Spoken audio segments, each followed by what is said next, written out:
showtime.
Welcome to the happy hour. Hello, everyone. Alan Chamo is here. I'm so happy to see you. Hey, everyone. We have on Zoom live, we have Norma and Joanna and Valerie and Genia. Hey, Howard. Yeah, turn your cameras on. I would love seeing you. Hey, Barbara.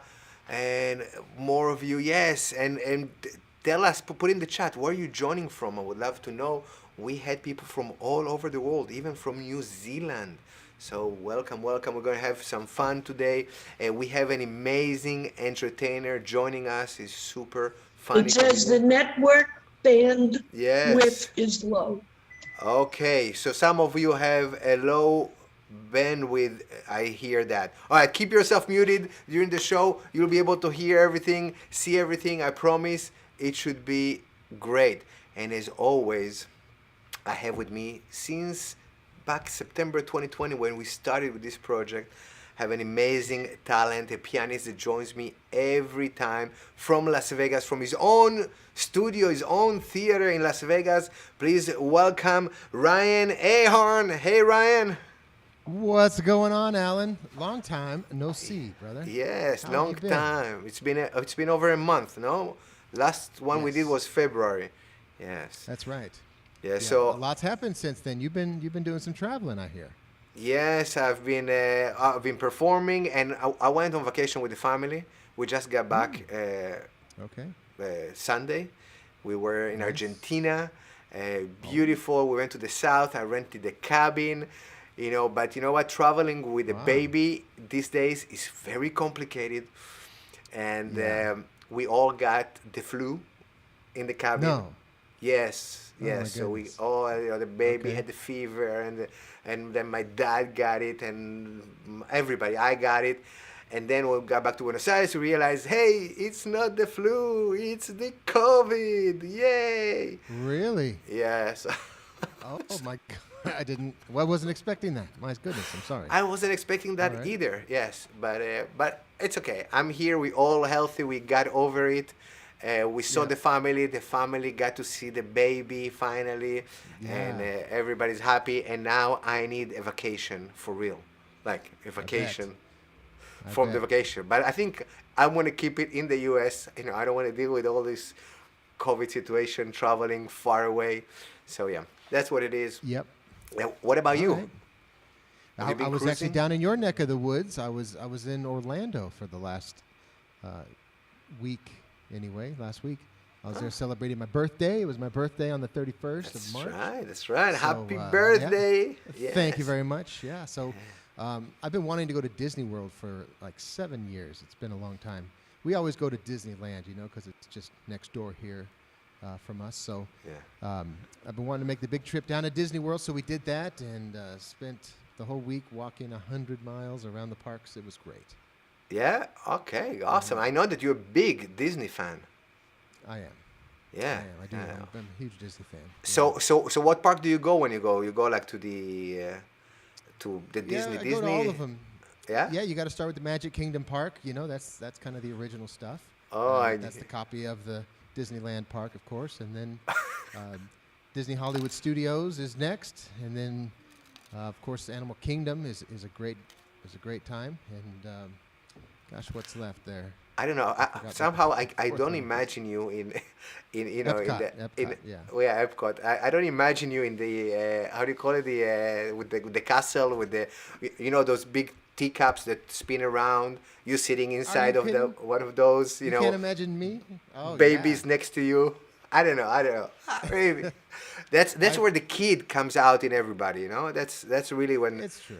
and also with the music, also with magic. That's when the kids in Yeah, everybody comes out. and Yeah. I think that's one thing I like about it is everywhere you go, there's a soundtrack playing, and the music's so great, and the attention to detail in those parks is so high. Oh yeah. You know, Amazing. it's a shame that they're in the news so much this lately, getting slammed. You know, because it's such a great company, but Yeah, it is. It is the definitely. parks are still great. Yeah. Yes. So enjoy. Go out there. Still, the weather allows it. So let's have some fun. Hey, today we have an amazing show. I'm very excited. We have an entertainer today, a comic. His name is Pat Treuer, and I got the opportunity to work with him more than once during the pandemic on Zoom, and I Okay. think he's the only entertainer that I know that has done more virtual shows than me. Wow. I think it's the only one I know. Yeah. great. So Okay, he's good. very well experienced in making people laugh on Zoom. So stay tuned. He's coming at the end and he's super funny. I've seen him more than once, as mentioned before, and he's really, really amazing. So, but let's start with you, Ryan. What do you have for Yeah. us prepared? We want to hear some music. I think our audience is ready to stand up and dance. Is that right? Oh, yeah? Mark? Yes? Howard? I'm sure they're ready. No? I'm sure they're Howard ready. is like, no. I was going to stay seated. Well, that's okay. You could dance in place. We're going to start with one of the most iconic piano songs ever, Charlie Brown.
All right, a little Charlie Brown. We're going to move into some Broadway music here.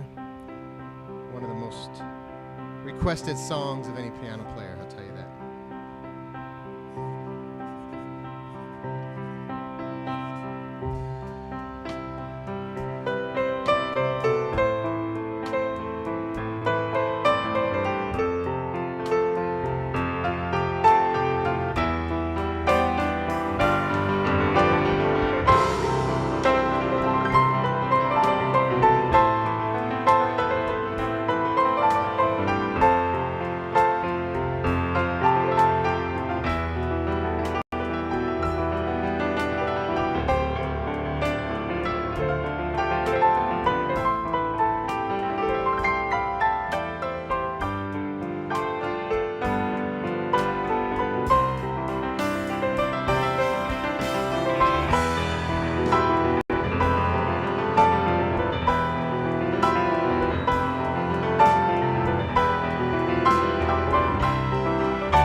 Thank you very much. Yeah, Memory from Cats. We're going to leave you here with a song that really inspired me to play the piano because back in that time there was a movie out called Footloose. And if you've seen Footloose, you'll know this song for sure because Bonnie Tyler had a song in that movie called Holding Out for a Hero, and it had a lot of piano going up and down. And I always wanted to learn how to play that song, so I finally did, and I brought it with me today. Here we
All right, all right. All right. Thank you very much, Alan. Yeah, it was amazing. The audience is on fire. Yes.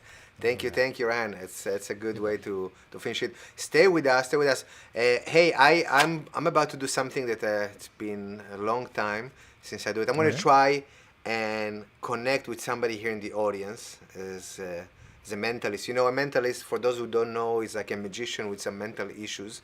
So I will highlight some of those right now. So let me switch here to me for a sec, and we're gonna try something here. All right, and I'm gonna need, by the way, for this somebody to help me, maybe a victim, a volunteer. So let's have somebody that we never had before on. Hey, Howard, how you doing? Hey, can you unmute yourself? Yeah. How we doing, Alan? Good, great. I'm so happy to see you here. Yeah. It's a long time since I've tried to come here, so I'm glad to be here. Yeah, it's the first time you're on the show, no? Yes. Let me see if I can bring you on with me over here. Sorry about the lighting here. I'm in like a weird spot. Okay, all right. We can see you a little bit over there. All right. So, Howard, we're going to try to do something with cards here. We're going to do something with cards, Okay. and hopefully it works. So I have here a deck of cards, all different, shuffled, okay? And you know, cards, they have a lot of meanings. I mean, there's 52 cards, which is 52 weeks of the year. There are 4 suits, which is also 4 seasons. And there's a lot of meaning, and cards will go back hundreds of years. And for me, cards, you know, when I see a card, it reminds me of people as well, like personalities. So I would like you to choose a card, and it's not like it's going to be like a secret. So you can just name a card. So name any card that you would like. I would say 7 of Hearts. 7 of Hearts. Let me see if we see the. I see there's a 7 of Hearts. No, is that one here? 7 of Hearts. Okay. Now, Okay, Any reason you wanted the Seven of Hearts? not particularly. So would you say that this somehow represents you? It was the first thing that came to mind. So if it represents me, it's from some deep hidden thing going on in my brain. Okay, very good. Would you like to change it, or you want to stick to the Seven of Hearts? Nah, I'm good. I'm good. No, because you can change it if you want. I probably have 51 other choices. Yeah, don't you do, but you don't have to. I'm just, giving you the option so everybody see that it's really a free choice. Well, does anyone else think I should change? I don't know. Somebody else here thinks I didn't know it's going to be like everybody participating here, but sure. And, If you want to put it in the chat, do you think that he should change, or Seven of Hearts is a good card for him? And in the chat, really, nobody really cares. So. No, but then, so okay. Okay. So let's stick to the 7 of hearts. Okay, so we stick to the Seven of Hearts. All right. Here, I'll put it here. So it's in Okay. plain view here. Okay. Anything else in that pocket there? Money. I forgot. But anyways, it's from the travel and all that. All right. So Seven of Hearts. Do me a favor. Actually, I wanted to show you what I mean when the cards mean things for me. I call the cards by name. Okay. So for example, this one here, the Seven of Clubs. This one is Barbara. Okay. I don't know if you can read it there, Barbara. Yeah, and let's see here. And this one here, the Four of Hearts. And I don't know, don't ask me why, but this reminds me of Sharon. Okay? Uh-huh. Yeah. And this is Woody Harrelson. this is Joshua, the Eight of Hearts. Yeah, it goes by he, she, them. And who's this for you? It's a prince. It's a prince. It's a prince? Or is it a jack? It's a jack, which is... But it could be a prince. Yes, Jack is normally also a prince, the queen, and then we have the king. So Jack is William. Makes sense, no? And I have so many here. I'm going to show you real quick. So we have Robert and Karen. Yeah, Karen is a Six of Clubs, and Robert is and we have Sarah, and we have Anthony. That's a lot of names. A lot of names. Laura. I don't remember all of them, but once, before when I had more time, I remembered them. Now I got a life and kids, so I don't. But we have Betty here and Patricia, and they're all, as you can see, Ruth and so on, James, Andrew, many names, Amy and all that. Now you chose the Seven of Hearts. Oh, you went into the pocket, right there. Seven of Hearts, and I asked you, does it have any meaning for you? And you said it was completely random. So do you believe? In my mind, it was completely random. So coincidence or faith? Who knows? I don't know. Is it the universe talking to us? I don't know. I don't know. So let's take a look. So this one is called Howard. Oh my gosh! Are you familiar? Are you familiar with the Howard? There might be one here. That's you. Hey, by coincidence or not, or fate, you chose out of all the cards. And by the way, we did not plan it this ahead. Otherwise, everything I do here makes no sense. No, absolutely not. Absolutely. You didn't even know that you're going to come on the show. You didn't even know you're going to be on the show. And you're now the star of the show. So now I feel honored. Celebrity. Very good choice. Thank you very much for choosing the Seven of Hearts, which is exactly you, Howard. Amazing, Howard. Thank you so much. It is. Yes, that's what I do. I sometimes amaze myself as well. Give him a big round of applause to Howard. Thank you very much. Thank you, Alan. All right. Good. I was stressed because it's been a while since I actually do this. And I had to come up with so many names, and I for the cards. So, can you imagine? Oh. Well, that one really impressed me. That was great, Alan. That's really good. Yeah. So, tell me, I hear that you're planning a trip to the Far East. Am I correct? Yeah, I'm actually flying to Vietnam at the end of the month. Yes, and this is a long time coming. Prior to the pandemic in November 2019, we did a debut concert in Shenzhen, China, and it was a huge theater, and it was completely sold out. And we had all the piano companies and all the media companies and sponsors and all the government. You know, it's a whole thing to do things over there, and it sparked a bunch of heat. You know, we had 40 concerts planned in mainland China across 2020, and we were flying there in January to sign contracts and finalized looking at all these theaters, and they of course closed their border basically right in my face, and then we closed down a couple months later, of course. And on the list was my market in Vietnam, which I'm actually on TV for about 3 hours a week right now in Vietnam. My piano specials, the two PBS specials, they got all the raw footage, you know, so they've been making a bunch of different versions of my show, and they've been playing it on TV. So there's a lot of demand over there. So we're finally, after 2 years, making the trip to see these concert halls and performing arts centers and things. And we're going to finalize the locations and sign the contracts, and that's going to be the end of this month. Hey, So, amazing, amazing. How do you go by in Vietnam? What's your name in Vietnam? I haven't got that far as far as changing a name, you know. I don't know. Maybe there's a Ryan in Vietnamese.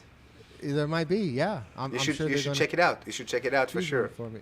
Yeah, they have requested a bunch of songs that I fit in once in a while in Vietnamese, and they want me to sing them in Vietnamese. So I've been deep in the studying of Really? language, Can you say which- something in Vietnamese? No, I really can't. You know, I've been studying Japanese and I've been studying Chinese for years. You know, I really enjoy languages, and my Spanish is pretty good. But making the jump to Vietnamese has been really tough. That language is not easy. Really? After Chinese, you're saying the Vietnamese is tough? Yeah, I think Chinese is way easier. Really? Okay. Yeah. When I'm not gonna even go there. That's All right. but we would love to hear you sing in Vietnamese. So Well, when whenever it's ready, whenever you I'll have put that it on the show. you put it on the show for sure. Yeah, All right. I will. Yeah. So by the way, and this is why we are, you know, we're doing now the show once a month or whenever we can, because we're getting busy, and you know, this is just it's a project of love. We love doing it.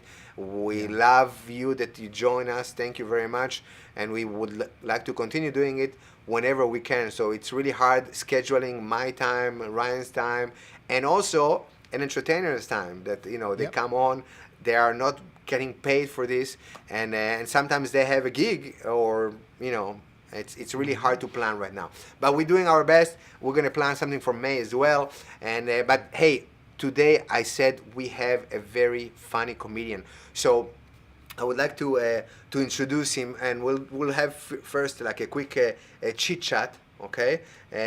So you know, as mentioned, he is actually one of the people that really have done so many shows on Zoom. One of the only comedians that is really funny on Zoom. He produces and performs in shows for corporate groups all over the world, and has become a Zoom comedy master. Please welcome to the virtual stage, Pat Treuer. Hey Pat, let me unmute you real quick and bring you on. All right. All right. Hey Pat, good to have you. Terrific. Hey, Well, hey, welcome. Alan, thanks for having me. Oh, my pleasure. Welcome. This is great. I'm so happy to be here. I love the hairstyle. Are we having a delay? I think we have a. Boy, I think we just hit a little bit of a delay. We have a huge delay. Okay, that's a little snag. Let's do this. Would you? It's like I hear you 5 minutes later. Try this. Try this. Okay. Now it was okay, I think. Speak for a moment. Yeah. Hey, happy to be here. Thanks for having me. There you go. It adjusted Okay. itself magically. Everybody on Zoom, can you hear him and see him fine? Yes, give me a thumbs up. Thank you very much. All right, so you are on. You're on. All right, Pat, thank you for joining me. I am very excited. You know, I had the chance to work with you. You were a producer, but how did you really start? Because comedy was not your first thing, is that right? Well, yeah, you're right, Alan. I always wanted to be a comedian growing up, and then when I went to school, I started doing comedy, and my third show I bombed really big, really Okay. big.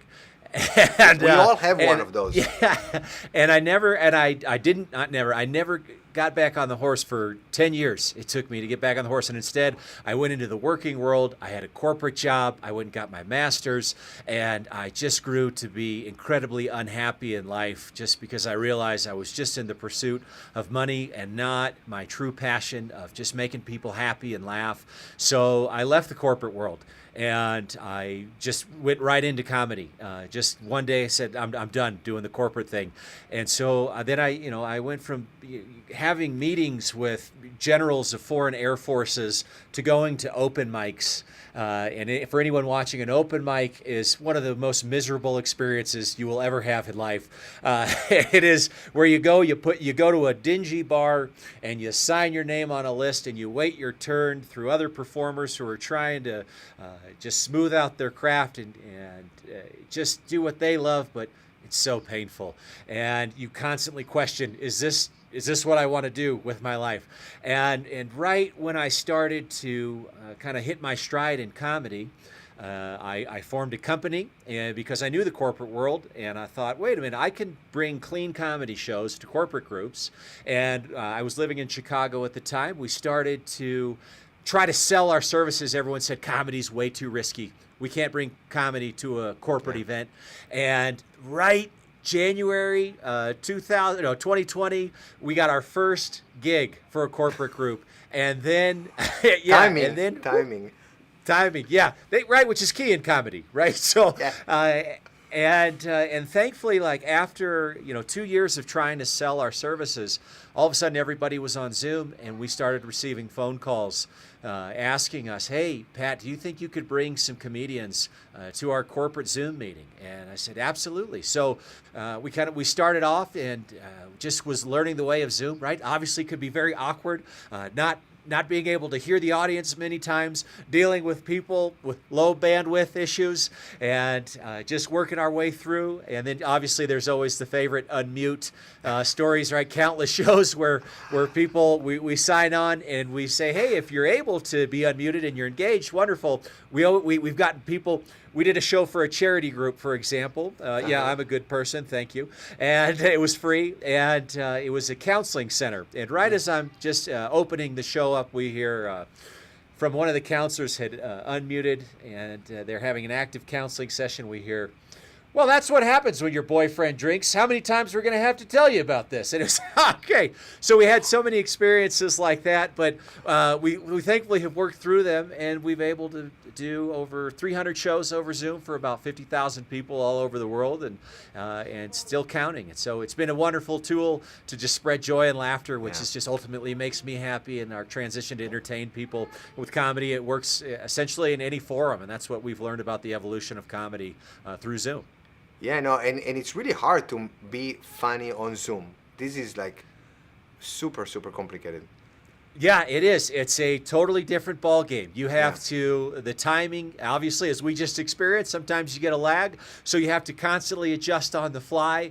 You have to deal with the internet connectivity issues. Sometimes the audio will work just fine in the sound check, and then it'll go out on you right in the middle of always right in a punchline. I find you have a whole elaborate setup that has many layers to it, and then right when you deliver the punchline. Yeah. But ultimately, though, it does make it makes myself and all our other performers we've been working with much stronger, because if you can do a Zoom show, essentially you can do any show. Yeah, no, definitely. And I think you've done more Zoom shows than in-person shows. Would that be correct? Yeah, that is correct, which most comedians will make fun of me for. And I'm actually happy with it, because I'm an old man in my soul. And I like going to bed at 9 p.m. And in-person comedy starts at 9 p.m. But Zoom shows start 4 o'clock, 6:30. And that is my favorite. So, it's been, certainly more. I think in person I've performed for maybe 4,000, 5,000 people. And in Zoom, like I was saying, over 50,000 people. So, it's just a fun way to magnify the effect, which has been incredible. Yeah, no, that's it's fun being on Zoom. And a good thing about being on Zoom, probably for a comedian, it's hard to get a virtual slap on the face, no? Yes, that's true. I think the You never virtual been slapped. slap on the face that I did get one time was we had an audience member who decided to draw a picture of like a thumbs up if they liked the joke, and they would just put that up to the screen. And if they didn't like a joke, they had taken the time to draw a picture of a dog number 2 and would hold that up to the screen. This person must have been 75 years old, so obviously a lot of time on their hands. That was the biggest virtual slap in the face that I ever got, was getting 3 of the dog images versus the thumbs up images that they had created. You got the dog image. That's a great compliment for sure. Yeah. You love it. Hey, why do other comics call you the Viking comedian? Oh, Is it your that's hair? a good question.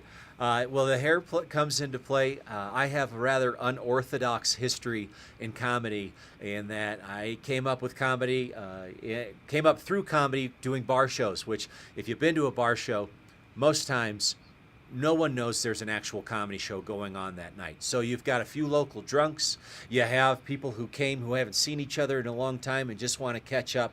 And as a comedian, you really need to get everyone's attention, because otherwise it's going to interrupt the show. And so Armando Anto, who introduced us, he came and saw us. It was on the show. It was on the show twice, by the way, Armando. Yeah, he's fantastic, and he got to witness my experience of how I conduct myself as a show. Is I'll come out, as he says, like a Viking, and I will get everyone in the bar to pay attention through whatever means necessary on the show, and I won't stop until I have everyone's attention. And then when you combine that with the Zoom shows, it's a very unorthodox way of developing as a comedian, which has helped my confidence quite a bit on stage, in any arena, in any forum, whether it be virtual or in person. And the Viking comedian is something that I'm very happy, because I respect Armando a lot. And it's just, I mean, look at me, right? I look like I just got right off the boat. You know? Yeah. No, and you produce so many shows, and for people, just so they know, it's not only you on the show. You have, when I was on, we were like 3 or 4, no? Yeah. So there's other comics, and a mentalist. Well, that's the key. I learned that when I was in Chicago, I would produce shows, and we would sell tickets and raise money for charity. 100% of the ticket sales would go to charity. And what I would do, which isn't anything remarkable, is that I would just create diverse lineups of comedians, because there is no one entertainer in the world who can entertain everyone. And if people naturally identify and relate to people who look like them, who sound like them, who are in the same, any similarities people are attracted to. So I would create these diverse lineups in Chicago, and we would get repeat customers because people had such a great time. And these were comedians that no one knew. There's just up-and-comers, people who were on the open mics but had a good 5 minutes each. And I learned that. That's the key to putting on a good show, is bring people who have a lot of different essentially assets and skills to bring, and everyone, your audience, is going to have a better time by seeing a wider range of perspectives, and that's it, right? Like it's always fun. You have your superstar performers who could do a one-person show. Ultimately, though, the best show you can have is one with a lot of people, a diverse lineup who can bring a lot to the stage. Yeah, no, definitely, and we bring here a lot of diversity. We had everybody you can imagine, and we're still looking for more. So yeah, that's definitely key with entertainment. Hey, on the show we always play a game. It's a super fun game called the Liars Club. Would you like to play with us? Yes, please. All right, so let's bring it on. All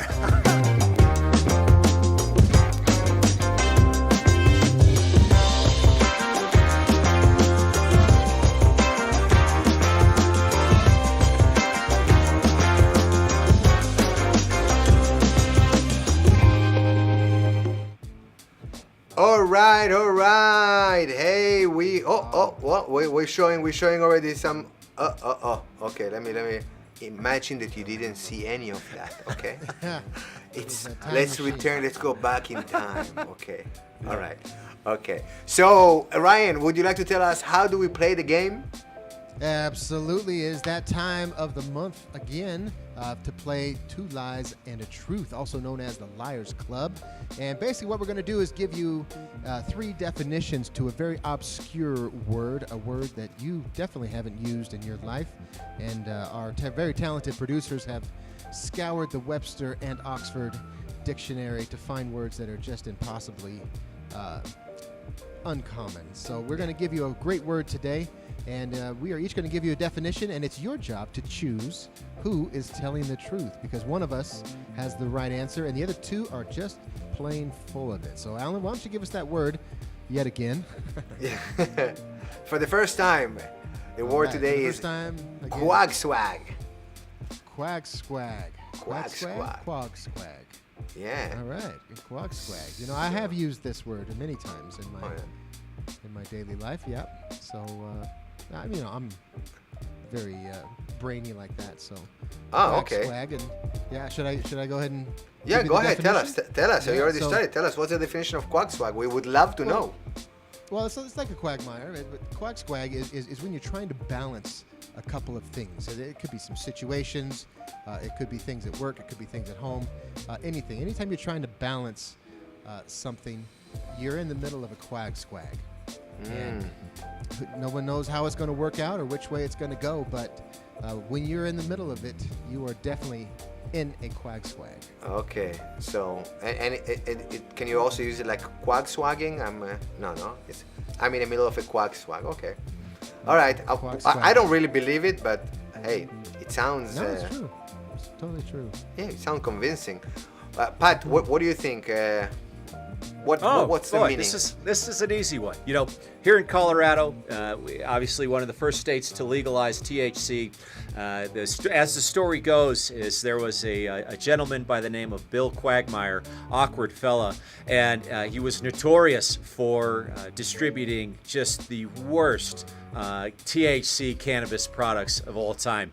And so that was a major reason when cannabis became legal in the state of Colorado, is that finally people were like, we cannot have this quag swag, because they named it after him because it was so bad. We cannot have it on the market anymore. This is giving everyone a bad buzz. It's unacceptable. And so quag swag especially just means, a low quality marijuana.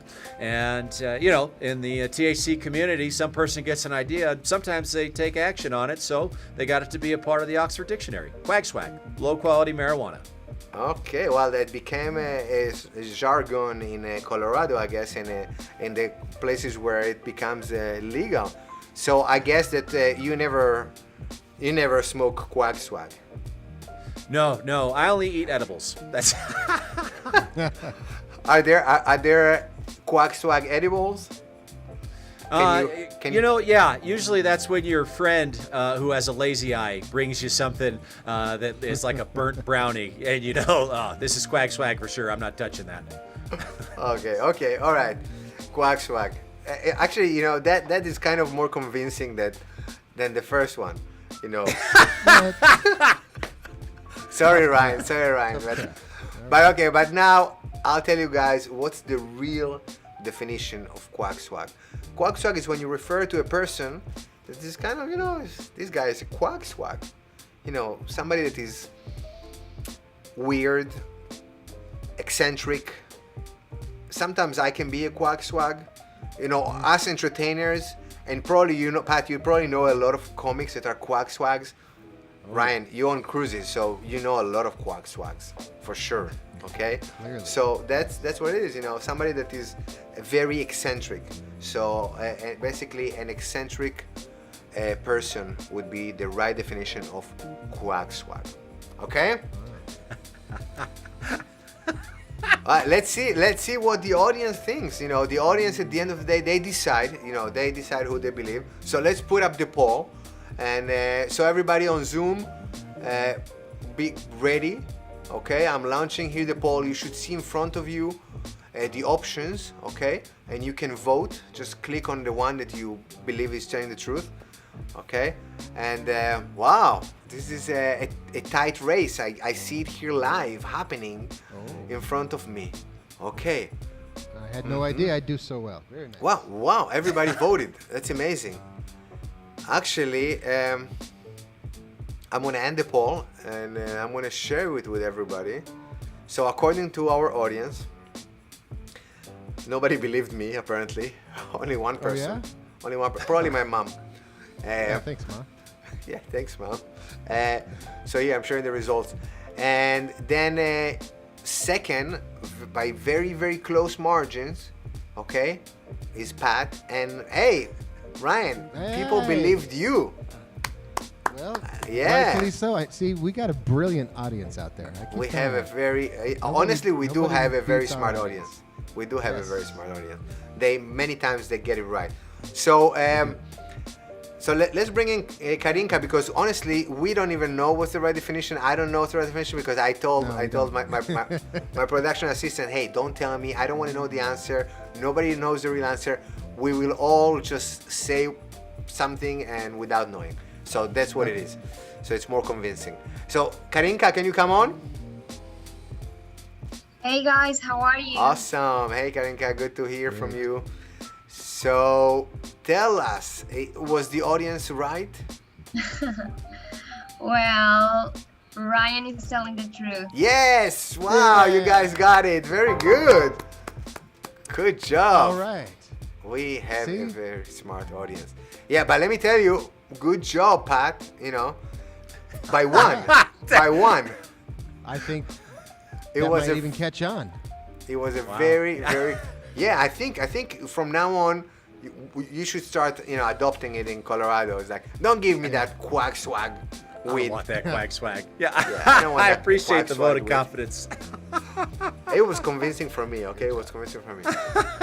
From now on, that's how I'm gonna call it, quack swag for low quality marijuana and for other things as well. All right, thank you so much. Hey, the audience has been waiting. It's 7:45. We really want to laugh right now. So, are you ready, Pat? Yeah, absolutely. All right, let's make it happen. Now, audience, by the way, is that okay if they unmute themselves?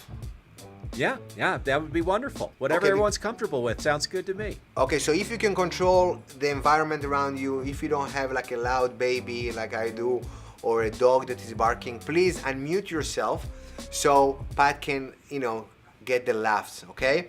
And even if it is not funny, just fake it. Just fake it, okay? Lots of thumbs up. All right, Pat, the stage is yours. Go for it. All right, everybody. Hi. Yes, it's me, Pat, the Quag Swag of Zoom comedy here. Boy, terrific. So happy. Some of you, listen, I'm very excited to be here, and I want to just address this right off the top.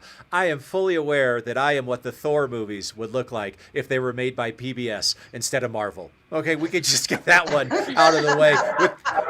With these headphones, it's like PBS Marvel on quiz show, and the answer is a hammer. Yes. So a few of you might actually recognize me from my most recent production project. Yes, it is me. I am the stunt double from the most recent Nickelback music video. Yeah, that's what I will. I could send you a picture of me holding a guitar. I can't play it just like they can't. Doesn't matter at all. A few of you might be looking at me and you're thinking, no, this guy kind of looks like genetic engineers took the DNA from Barbra Streisand, Will Ferrell, and a golden doodle and put it into a 39-year-old man boy who's still going through puberty. I'm going to tell you something. If you had that thought, you might be right, because here's why. I was raised by a single mother who conceived me with artificial insemination. Yeah, take a minute. That's not a joke. I wish it was every Father's Day. Okay, so allow me to share a fun fact about people who were conceived with artificial insemination is that I actually have ADD, which you intelligent people already know stands for absent dad disorder. Right? Which means I'm easily distracted by any older male figure who pays attention to me. Yeah, yeah. Don't worry. I've worked it out in therapy. You can laugh as much as you like. That's fine. So there's only two things that I know about my donor.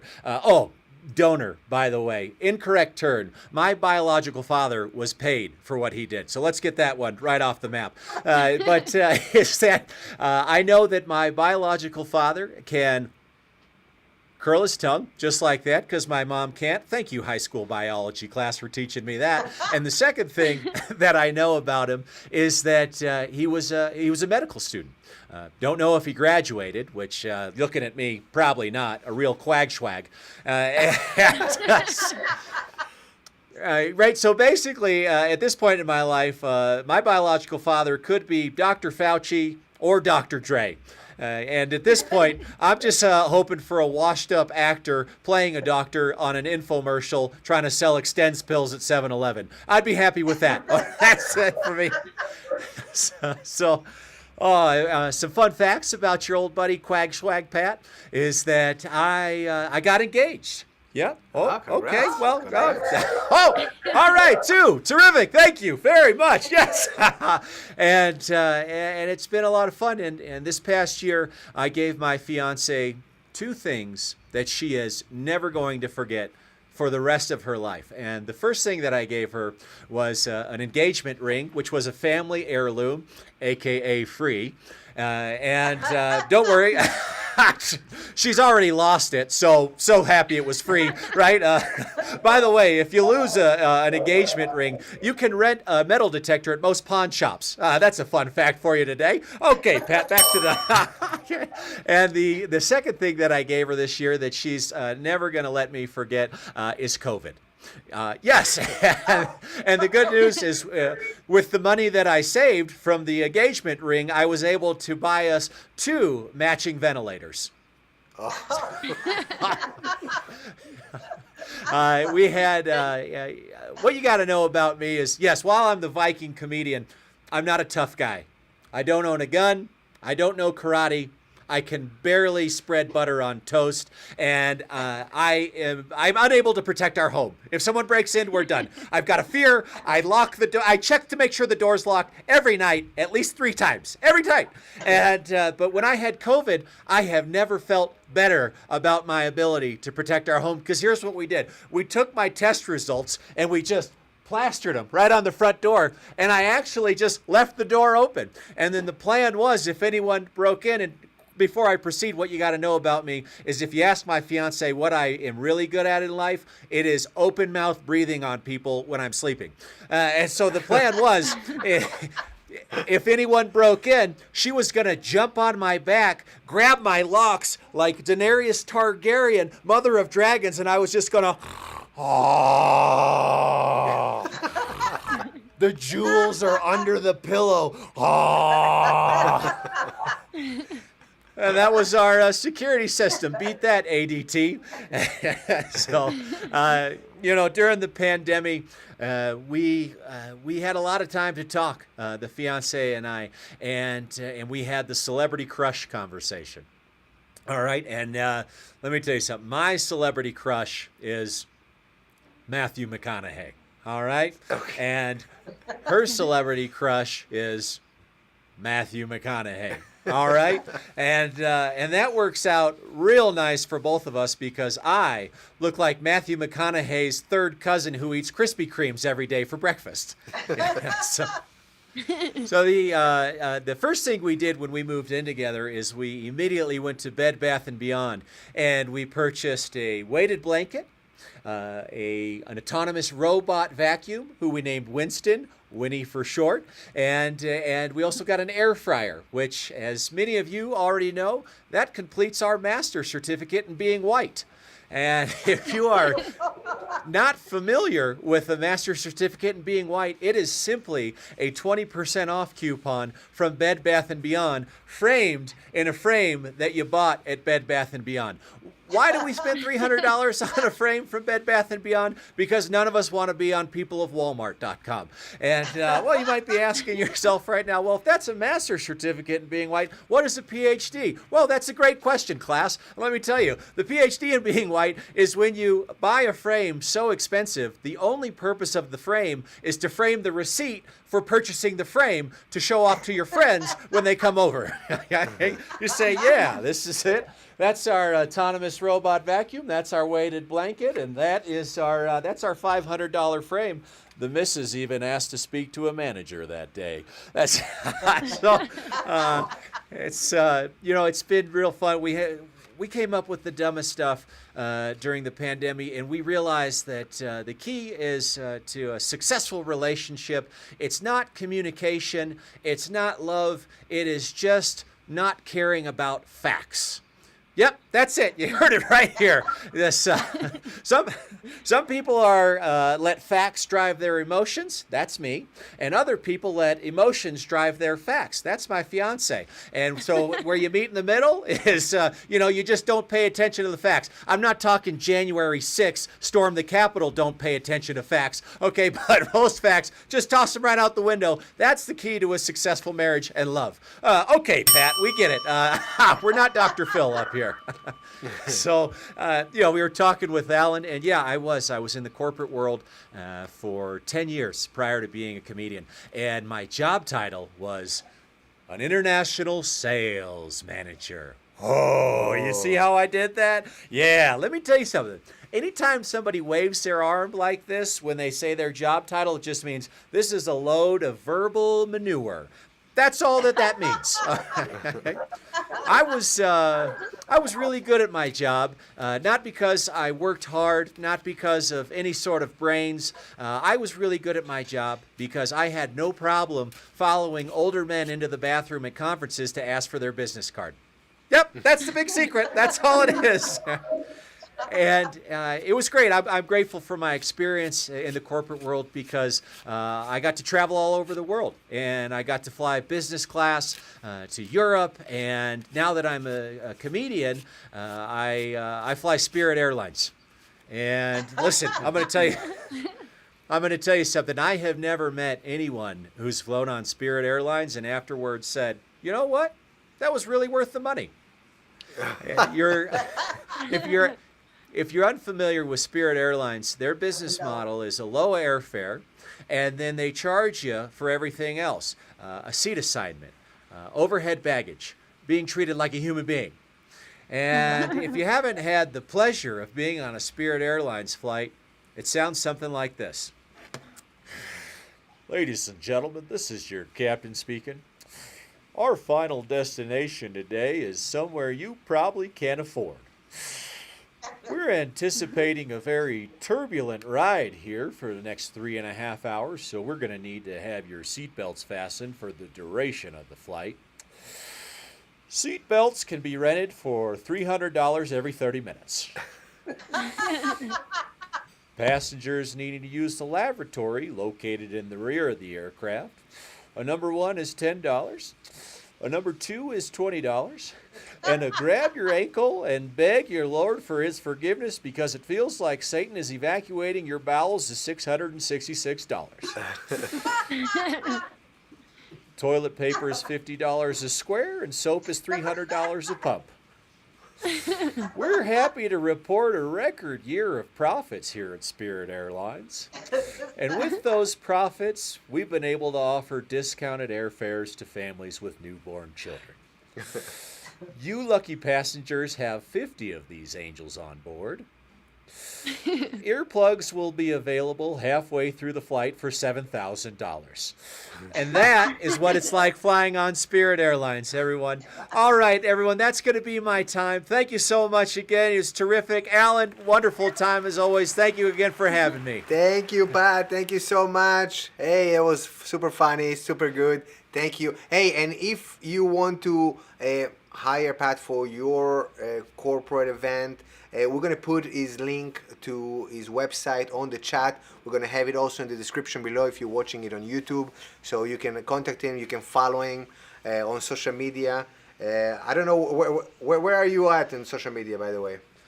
Social media is on Instagram. It's at Real Funny Pat because I'm a narcissist, and the website is Treuer Laughs. You can see my name, TREUERLAUGHS.com. That's TreuerLaughs.com, and we're doing some fun stuff. So thank you again, everybody. Alan, I really appreciate you having me on the show. Ryan, wonderful work, really delightful, and thank you so much. Oh, thank you for being here. The link is on the chat. You'll be able to click on it and just follow him.